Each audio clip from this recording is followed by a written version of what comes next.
మా పొద్దున్నే బెంగళూరుకి అయితే లోడుకి బండి పెట్టేసాం. పెట్టంగానే తోటలోకి వచ్చి చూడంగానే బెడ్ పిన్ అయితే ఊడిపోయింది. సర్లే పదా అని వెళ్ళి షోరూమ్కి వేసుకెళ్ళంగానే బాబాయ్ వచ్చాడు. బాబాయ్ రాగానే అడిగాడు ఏమైందని. ఇలా అన్నాం. బాబాయ్ బద్ద పిన్ అయితే ఊడిపోయింది, చూడు బాబాయ్ కొంచెం అది ఏం చేయాలని అడిగితే బాబాయ్ అన్నాడు ఎక్కడి వచ్చారా అన్నాడు. ఇక్కడే బాబాయ్ పక్కన కోడూరు నుండి వచ్చామన్నా.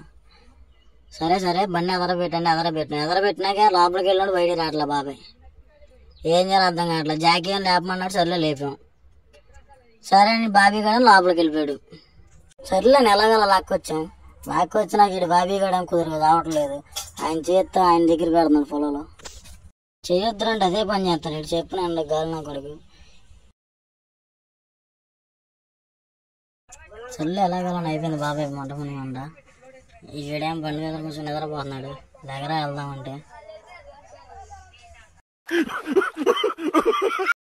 ఫైనల్లీ పని అయితే అయిపోయింది మామ.